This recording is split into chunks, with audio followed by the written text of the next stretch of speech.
Hello guys, आप सभी का वेलकम है मेरे इस यूट्यूब चैनल पर। तो आज के इस वीडियो में हम लोग पढ़ेंगे the coastal plains of India. ये जो है ये स्ट्रक्चर एंड रिलीफ, खासकर जो फिजिकल सेटिंग है, geography optional UPSC paper 2 physical setting के अंदर में जो स्ट्रक्चर एंड रिलीफ है ना, वो जो है 5 पार्ट में है। तो उसका ये चौथा पार्ट है ना। इसके पहले मैंने 3 पार्ट जो है उसको कवर कर दिया है, ये चौथा पार्ट है, उसको हम पढ़ेंगे। उसके बाद 5वां एक लास्ट पार्ट और बचेगा, फिर ये स्ट्रक्चर एंड रिलीफ जो है खत्म हो जाएगा।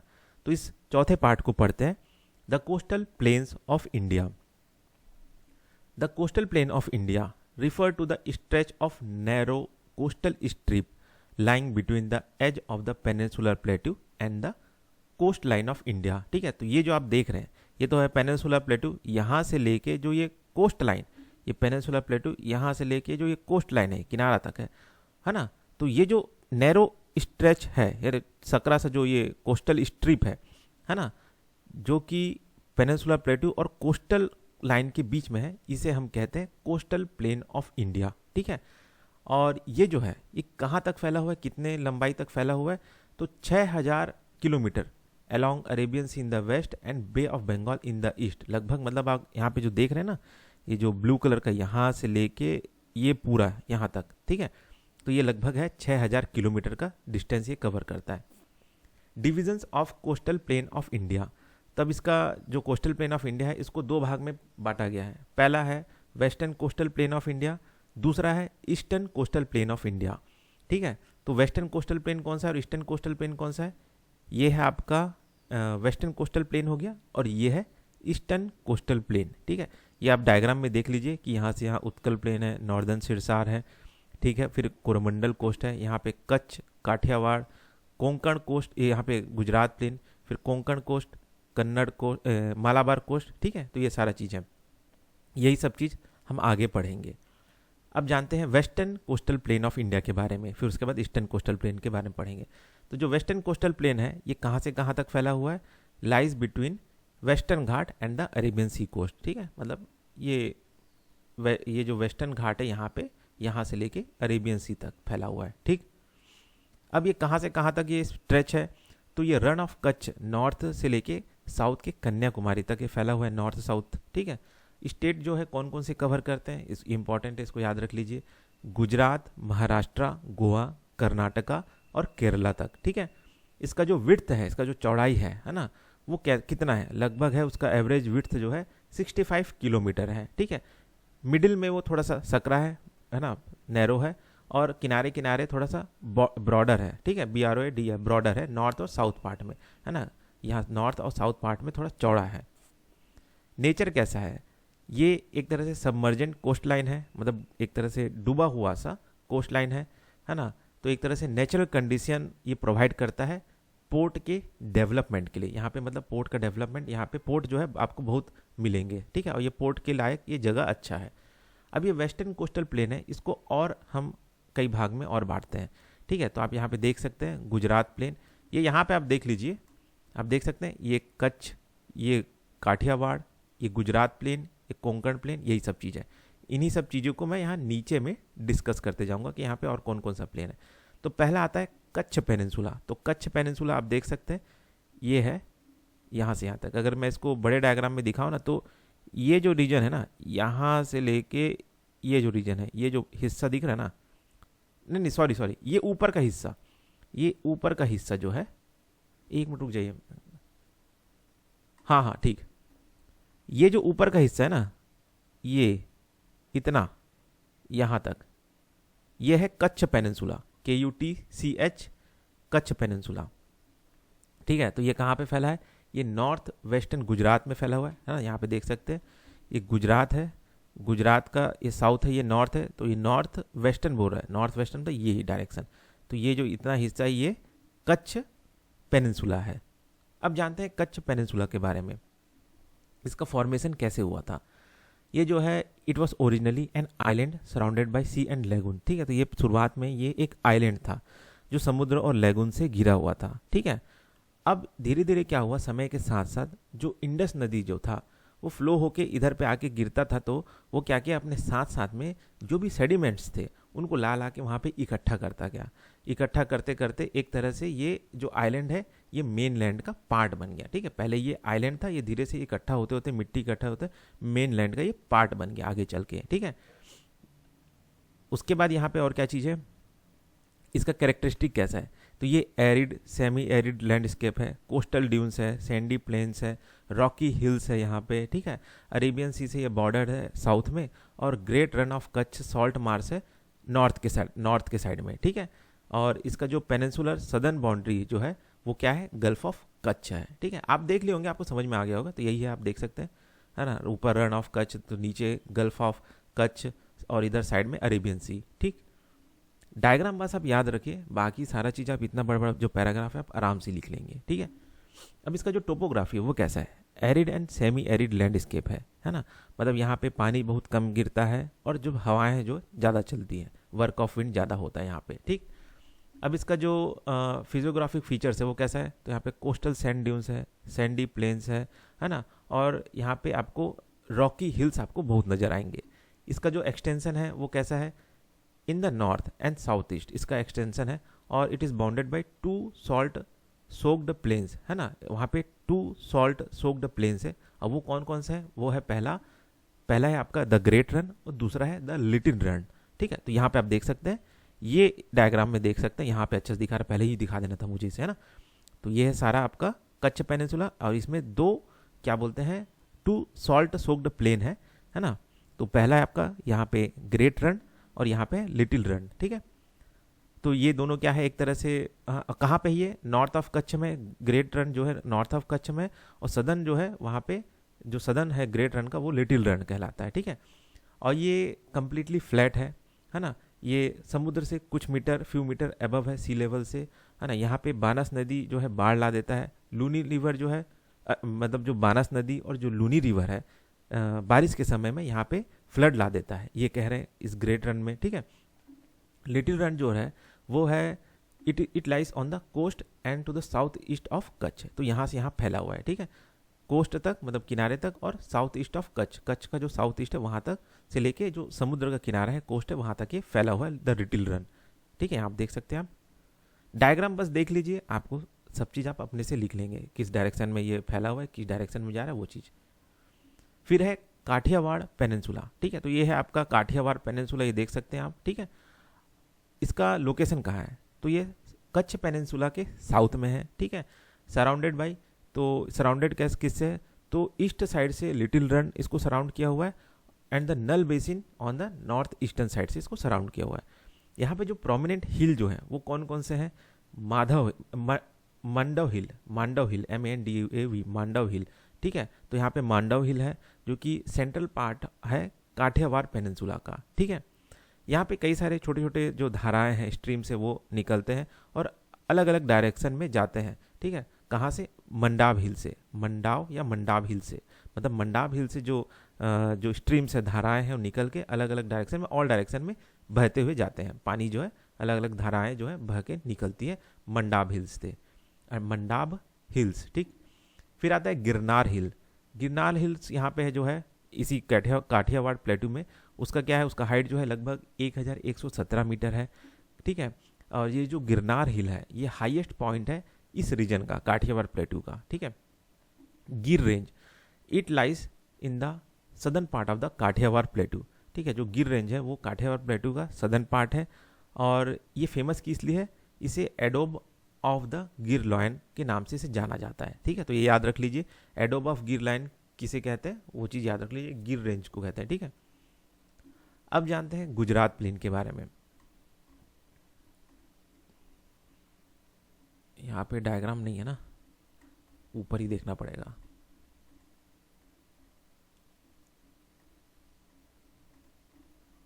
तो इस डायग्राम में आप देख सकते हैं गुजरात प्लेन जो है कहाँ से कहाँ फैला हुआ है। ठीक है, अब गुजरात प्लेन के बारे में जानते हैं।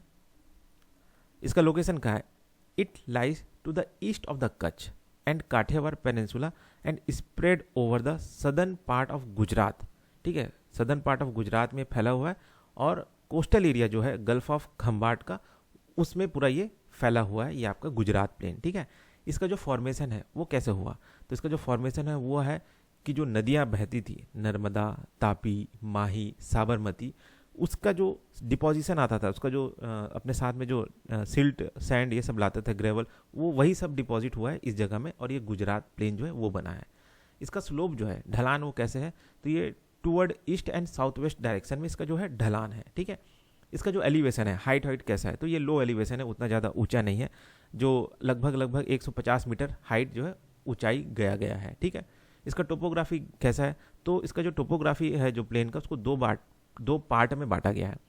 पहला पार्ट है ईस्टर्न पार्ट और दूसरा है the coastal part. Eastern part क्या कहता है, ईस्टर्न पार्ट जो है वहाँ पे सेडिमेंट्स से कंपोज है, वो फर्टाइल है और वो एग्रीकल्चर के लिए अच्छा जगह है ईस्टर्न पार्ट जो है। और जो कोस्टल पार्ट है वो वहाँ पे हवाएं चलती है, ठीक है, विंड ब्लोन लोइसेस, ठीक है, which give rise to a semi arid scape. मतलब वहाँ पे हवाएं चलती है कोस्टल पार्ट में, जिस वजह से वहाँ पे एक तरह से सेमिड एरिड वाला लैंडस्केप आपको नजर आएगा, ठीक है। तो जो ये क्या बोलते हैं गुजरात प्लेन है, उसका ईस्टर्न पार्ट जो है उपजाऊ वाला है, कोस्टल पार्ट जो है थोड़ा सा सेमी एरिड लैंडस्केप है। फिर जानते हैं कोंकण प्लेन के बारे में। डायग्राम आप देखते रहिएगा, है ना, इसका फोटोकॉपी आप निकाल लीजिएगा, प्रिंट आउट निकलवा लीजिएगा, हो सके तो जो कलरफुल वाला इमेज है ना, उसको थोड़ा कलर प्रिंट आउट निकलवा लीजिएगा। बाकी जो हिस्सा है उसको आप एक तरह से ब्लैक एंड वाइट रख लीजिए, ठीक।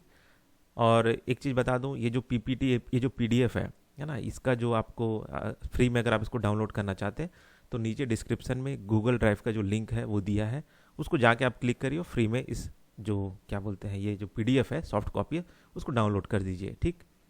तो अभी हम लोग क्या पढ़ेंगे, कोंकण प्लेन। यहाँ पे है कोंकण प्लेन। तो कोंकण प्लेन जो है ये कहाँ से कहाँ फैला हुआ है, this plain lies to the south of Gujarat plain. Gujarat plain का जो साउथ है वहाँ पे कोंकण प्लेन है। कहाँ से कहाँ फैला हुआ है, दमन टू दीव तक। कितना दूरी है, लगभग 500 किलोमीटर तक ये फैला हुआ है। इसका जो चौड़ाई है वो कितना है, वो है लगभग 50 से लेके 80 किलोमीटर इसका एवरेज विड्थ है। इसका टोपोग्राफी कैसा है, ठीक है, तो एक तरह से ये मैराइन इरोजन यहाँ पे आपको ज़्यादा नजर आएंगे, ठीक है, जैसे क्लिफ्स, सोल्स, रीफ, है ना, एंड आइलैंड्स ऑफ अरेबियन सी यहाँ पे आपको नजर आएंगे कोंकण प्लेन में, ठीक है। मुंबई सिचुएटेड यहीं पे है, इसी प्लेन में ही है मुंबई जो है, ठीक है। Konkan coast has a series of small bays and beaches, ठीक है। तो ये जो कोंकण कोस्ट है ये कई सारे बेस और छोटे छोटे बीच का एक तरह से सीरीज है ये कोंकण कोस्ट, ठीक। अब जानते हैं कर्नाटका कोस्टल प्लेन। तो ये है कर्नाटका कोस्टल प्लेन। तो इसको देखते हैं ये कहाँ से कहाँ फैला हुआ है, इसे और क्या नाम से जानते हैं वो चीज़ देखते हैं। तो अच्छा, ये तो यहाँ पे ये हो गया, हाँ। तो ये है कर्नाटका कोस्टल प्लेन। तो ये कहाँ पे है, साउथ ऑफ कोंकण प्लेन। आपने देख लिया ना कोंकण प्लेन कहाँ है, उसके साउथ में है। फैला कहाँ से कहाँ तक है, लगभग 225 किलोमीटर ये लंबा फैला हुआ है, गोवा टू मैंगलोर। ये ना, इसको थोड़ा याद रख लीजिएगा कहाँ से कहाँ फैला हुआ है ये सब चीज़ों को, ठीक है। भले ही आप ये लंबाई या जो चौड़ाई है वो याद नहीं रखना है, उसका एलिवेशन याद नहीं रखना है, वो मत रखिए, है ना, लेकिन उसका जो लोकेशन है वो याद रख लीजिए, और जो जगह है कि कहाँ से कहाँ फैला हुआ है वो चीज़ याद रख लीजिए। इतना भी याद रख लेंगे ना तो भी वो बहुत है, ठीक है। अब इसका जो विड्थ है, चौड़ाई है, जो एवरेज विड्थ है वो कितना है, 30 से 50 किलोमीटर, ठीक है। मैक्सिमम जो विड्थ गया है वो 70 किलोमीटर है, कहाँ पे, मैंगलोर के पास में, ठीक है। अब इसका जो टोपोग्राफी है वो कैसा है, तो जो सेंट्रल पार्ट है ना, सेंट्रल पार्ट है, वहाँ पे न्यूमरस स्पर्स है, मतलब लेटरल रिजेस ऑफ लैंड, मतलब छोटे छोटे जमीनों का टुकड़ा है वहाँ पे, ठीक है। डिसेंडिंग, एक मिनट रुकिए, है ना, lateral ridges of land, sorry, ridge मतलब एक तरह से, तो न्यूमरस स्पर, ये स्पर का मतलब ये होता है, यहाँ पे मैं आपको एक डायग्राम दिखा देता हूँ कि जैसे पहाड़ का जो चोटी है, हिल है ना, उसका जो नीचे का जो हिस्सा है जो कि थोड़ा फैल जा रहा था, जैसे ये एक हिल है वो थोड़ा फैल गया, ये इसका एक हिल है ये फैल गया, तो एक तरह से ये आपस में इंटरलॉक हो गए, देख रहे हैं, इसके पीछे जो पहाड़ है उसके पीछे जो चट्टान या हिल है जो, ठीक है, उसका जो नीचे का हिस्सा है वो एक दूसरे से ऐसा इंटरलॉक्स हो गए, इसे ही हम कहते हैं स्पर। तो यही जो चीज़ है ये आपको कहाँ पे मिल रहा है, सेंट्रल पार्ट में, ठीक है। तो सेंट्रल पार्ट में इसी तरह का न्यूमरस स्पर है जिसे हम लेटरल रिजेस ऑफ लैंड भी कहते हैं, ठीक है, वो आपको मिलेगा इस सेंट्रल पार्ट में, descending from western Ghat cross the plain. ये जो स्पर्स है go very close to the coast, thus reducing the width of the plain of this part, ठीक है। तो ये आपका कोस्ट तक फैले हुए हैं इस तरह के जो स्पर्स हैं, जो नीचे का जो निकला हुआ जो हिस्सा है ना, वो क्या बोलते हैं आपको कोस्टल प्लेन तक जो है आपको फैले हुए नजर आएंगे, ठीक है। और ये जो है अगर आजू बाजू में है तो उसे हम इंटरलॉकिंग स्पर कहेंगे। सिर्फ नॉर्मली ऐसा बाहर निकला हुआ है तो ये क्या कहलाएगा, स्पर कहलाएगा। ये एक हिल का ऐसा निकला हुआ है, दूसरे हिल का भी ऐसा निकला हुआ है, तो ये सारे स्पर कहलाएंगे। लेकिन बाजू में भी अगर एक पहाड़ है वो भी ऐसा निकला हुआ है और इधर भी है और आपस में आमने सामने वाले से एक तरह से फंस रहे हैं ना, तो इसे हम इंटरलॉकिंग स्पर कहेंगे, ठीक है। तो ये हो गया स्पर। तो इसी तरह का स्पर जो है वो फैला हुआ है। तो सेंट्रल पार्ट में जो है जो भी रिजेस है उसमें कई सारे इसी तरह के स्पर है जो कि कोस्ट तक लगभग, है ना, go very close to the coast तक वो फैले हुए हैं, ये कह रहा है, ठीक है। इन सम प्लेसेस, कुछ जगहों में, द स्ट्रीम्स और originating in the western Ghat descending along step slope and makes waterfall, ठीक है। तो एक तरह से कहीं कहीं पे वाटरफॉल भी बने हैं कुछ प्लेसेस में वेस्टर्न घाट में, ठीक है, जहाँ पे स्टेप स्लोप्स है। एग्जाम्पल के लिए जो कि जोग फॉल है, जो कि one of the highest waterfall है इंडिया का, वो इसी कर्नाटक कोस्टल प्लेन में ही है, ठीक है। फिर है कोस्टल प्लेन, कोस्टल पार्ट, ठीक है। तो एक सेंट्रल पार्ट हो गया, ठीक है, और ये कुछ हिस्सा हो गया। और जो कोस्टल हिस्सा है इस कोस्टल प्लेन का वो कैसा है, मैराइन टोपोग्राफी, मतलब जिस तरह का जो समुद्र के किनारे में जो भी स्ट्रक्चर बनते हैं ना, पहाड़ वहाड़ है और मान के लीजिए पत्थर है या रेत है, तो समुद्र जब टकरा के जो भी वो बनाना चाहता है ना, तो उसे हम कहेंगे मैराइन टोपोग्राफी। मतलब समुद्र की वजह से जो भी वहाँ पे हिस्सा बनेगा, टोपोग्राफी बनेगा, उसी तरह का हिस्सा या जो चीज़ टोपोग्राफी है वो आपको वहाँ पे नजर आएगा, ठीक है, कोस्टल पार्ट में। अब जानते हैं केरला प्लेन में, केरला प्लेन को हम कहते हैं मालाबार प्लेन भी कहते हैं। ये कहाँ से कहाँ फैला हुआ है, ये फैला हुआ है मैंगलोर से लेके कन्याकुमारी तक 500 किलोमीटर तक, ठीक है। इसका जो चौड़ाई है वो ज़्यादा वाइडर है कर्नाटका प्लेन में, ठीक है। इसका जो एलिवेशन है ज़्यादा नहीं है, लो लाइन प्लेन है, ठीक है। टोपोग्राफी कैसा है, यहाँ पे कई सारे लेक्स हैं, लेगून्स है, बैक वाटर स्पीड्स एटसेट्रा, ठीक है। तो ये इसका विशेषता है इस केरला प्लेन का। फिर है बैक वाटर्स ऑफ केरला, जिसे हम कयाल्स भी कहते हैं, which are the shallow lagoons और इनलेट ऑफ द सी, जो कि रनिंग पैरेलल है कोस्ट लाइन के, ठीक है। तो ये कयाल्स वहाँ पे आपको नजर आएंगे, या फिर जिसे बैक वाटर ऑफ केरला कहते हैं, कयाल्स के नाम से जानते हैं, वो आपको एक तरह से कोस्ट लाइन के पैरेलल में बहुत सारे नजर आएंगे, ठीक है। एक तरह से छोटे छोटे सैलो लेगून्स है वो सब चीज़, ठीक। फिर आता है वेमबंद लेक, वो भी केरला प्लेन में ही है, one of the Ramsar wetland site है ये, है ना। और ये लार्जेस्ट बैक वाटर जो क्या बोलते हैं लेक है, लार्जेस्ट बैक वाटर है ये इस रीजन का, केरला प्लेन का। इसका जो लेंथ है वो कितना है, लगभग है 75 किलोमीटर तक फैला हुआ है। इसका जो चौड़ाई है लगभग 5 से 10 किलोमीटर है। देखिए नंबर्स को याद मत रखिए, बस उस रीजन में कौन सा चीज़ पाया जाता है, उसके क्या फीचर्स है, बस उतने को याद रखिए, ठीक है। अब जानते हैं eastern coastal plains of India. तो ये कहाँ से कहाँ फैला हुआ है, ये सिचुएटेड है ईस्टर्न कोस्टल प्लेन, यहाँ पे तो नहीं है, ऊपर में ही दिखा देता हूँ आपको। ये ईस्टर्न कोस्टल प्लेन है ना। तो ईस्टर्न कोस्टल प्लेन कहाँ से कहाँ फैला हुआ है, ये डायग्राम आप देख लीजिए। फिर यहाँ पे उत्कल, नॉर्दर्न सिरसार, कोरोमंडल कोस्ट, ये सब है। यही सब चीज़ अभी हम नीचे पढ़ेंगे। हर एक टॉपिक के बारे में हल्का हल्का आपको नॉलेज रहना चाहिए, एकदम बिल्कुल नहीं पता ऐसा नहीं होना चाहिए।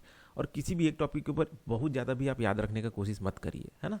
बस लोकेशन जानिए, डायग्राम याद रखिए, बाकी फिर आप अपने आप सब चीज़ लिख लेंगे। अब जानते हैं eastern coastal plain of India. तो ये सिचुएटेड है कहाँ पे, between eastern Ghat and the Bay of Bengal, ठीक है। ईस्टर्न घाट और बे ऑफ बंगाल के बीच में है।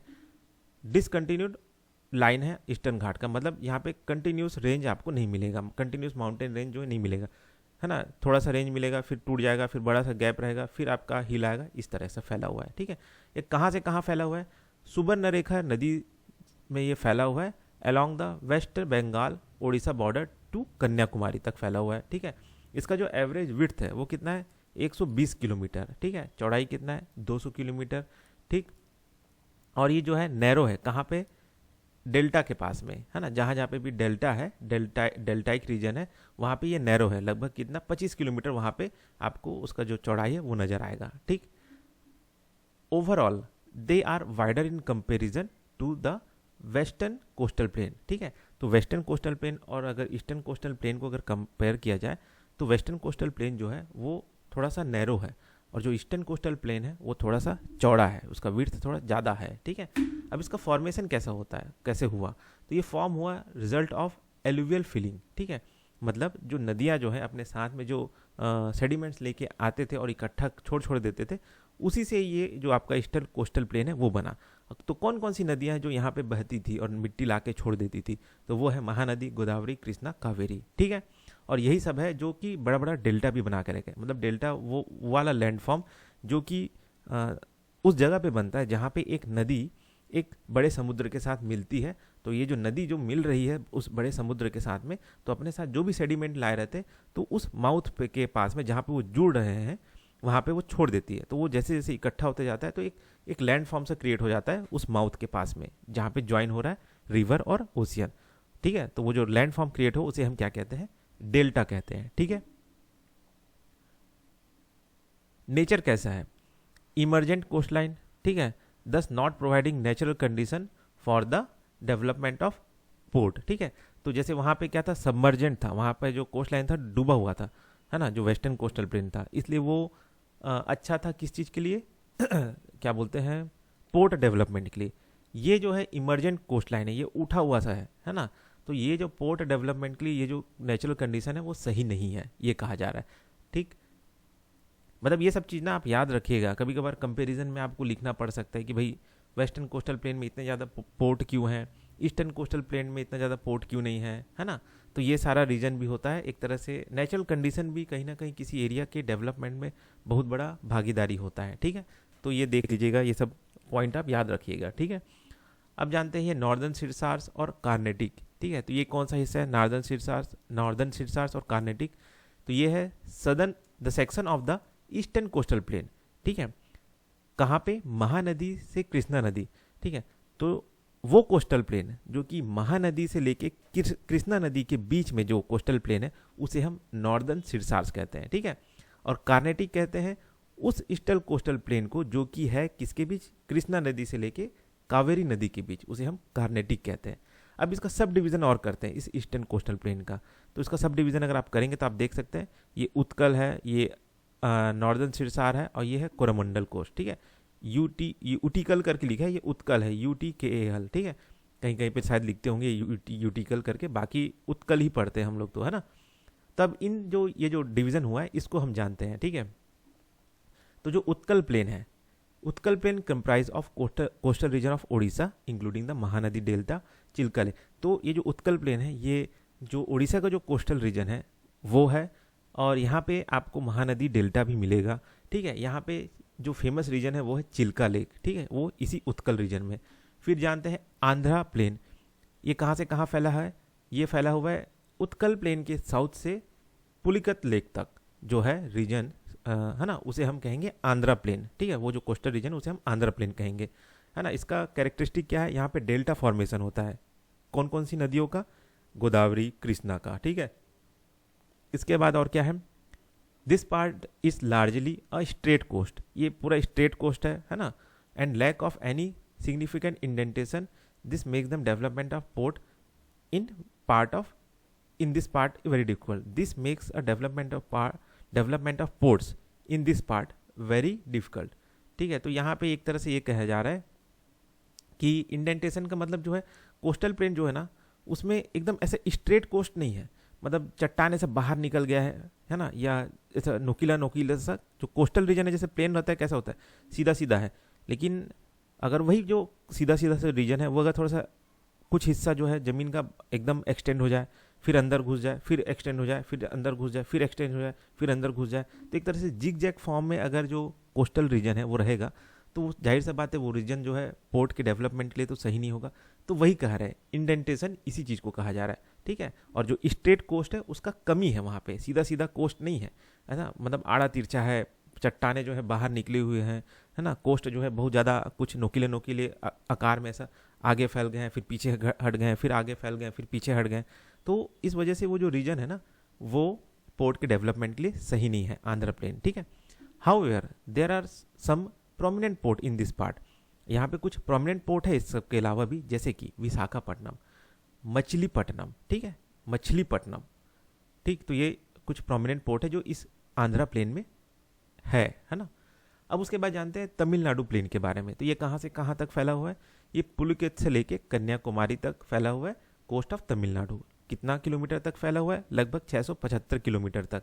जो मोस्ट इंपॉर्टेंट फीचर है इस प्लेन का वो क्या है? यहाँ पे कावेरी डेल्टा है, ठीक है। इसका जो प्लेन है वो लगभग 130, खासकर ये जो तमिलनाडु प्लेन है इसका जो चौड़ाई है लगभग 130 किलोमीटर चौड़ा है, ठीक है। यहाँ पे आपको फर्टाइल सॉइल भी मिलेगा, ठीक है। और एक तरह से इरिगेशन फैसिलिटी भी यहाँ पे बहुत है, ठीक है। Kaveri delta the granary of the south India, ठीक है, यहाँ पे है। मतलब ये कावेरी डेल्टा यहाँ पे पाया जाता है, यहाँ पे इरिगेशन फैसिलिटी अच्छा है, यहाँ पे फर्टाइल सॉइल है। और इस रीजन को ये वाला जो रीजन है तमिलनाडु प्लेन का, इसे ग्रेनरी ऑफ साउथ इंडिया भी कहा जाता है। अब यहाँ पे जानते हैं difference between eastern and western coastal plane. इस चीज़ को थोड़ा याद रख लेना। तो पहला जो है उसका चौड़ाई कैसा है? वेस्टर्न कोस्टल प्लेन जो है थोड़ा सा नैरो है और ये वाइडर है, ठीक है।